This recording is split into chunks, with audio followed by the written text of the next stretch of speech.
Mermaids, the dark truth beneath the surface. She rises from the sea. Half woman, half fish, singing songs that lure sailors to their doom. Beautiful. Mysterious. Deadly. But where did the myth of the mermaid actually begin? Is she just a fantasy of lonely sailors? Or does she have deeper roots in ancient fears, forgotten gods, and the terrifying power of the sea? This is Origins Unmasked. And today, we dive into the real story behind the legend of the mermaid. Long before Ariel, long before Disney gave us red hair and catchy songs, the mermaid was something far more primal and far more terrifying.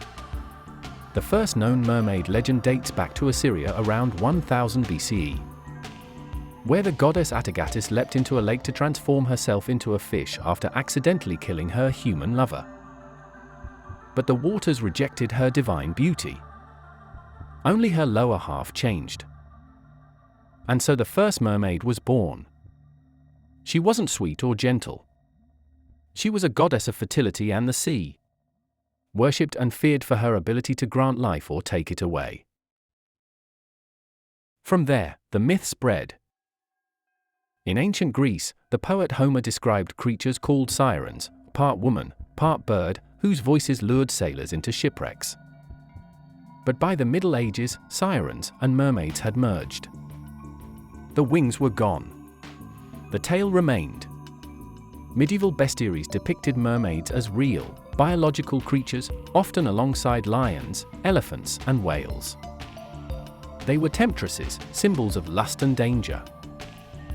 In religious texts, they represented sin, especially the kind that came from desire and distraction. Then came the sailors. During the age of exploration, men spent months, sometimes years, at sea. Exhaustion, starvation, isolation, and then a glimpse.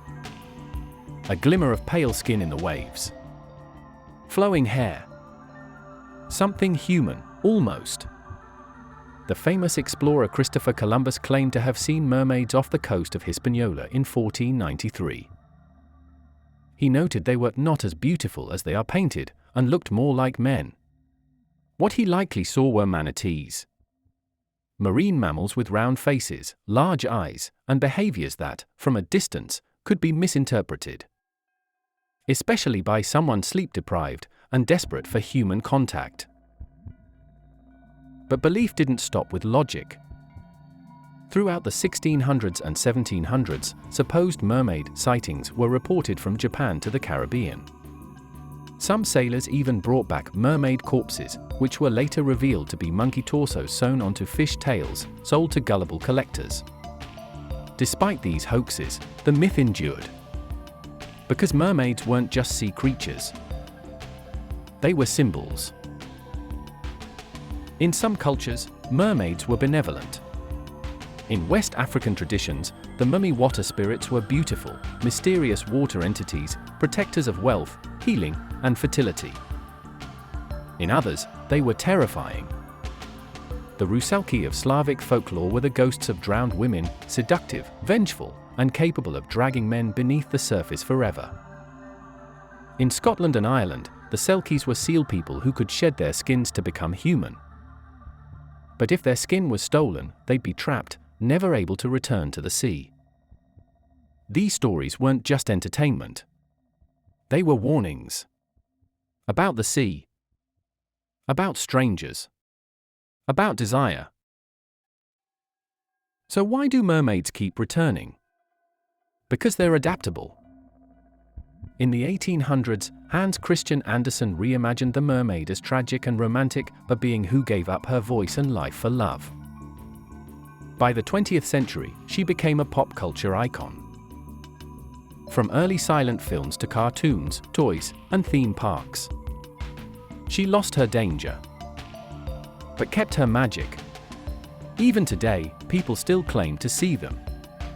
In 2009, villagers in Israel reported sightings of a mermaid leaping from the water.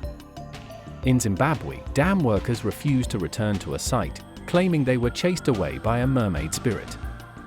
No evidence was found, but the belief was real. So what is the mermaid, really? Is she just misidentified sea life? Or a vessel for something older, something we carry in our collective unconscious? Psychologists argue that mermaids embody our duality. Part civilized, part wild. Part nurturing, part destructive. The familiar made strange and beautiful. They represent the unknown, the power of nature, especially the ocean, which can be serene one moment and deadly the next. Mermaids are the sea, given a face. And when we stare into that face, we see both wonder and warning. Maybe that's why they endure.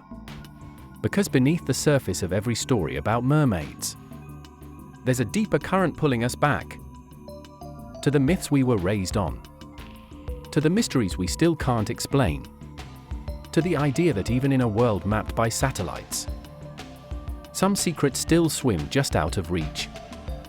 This is Origins Unmasked, where legends surface and the truth waits in the deep.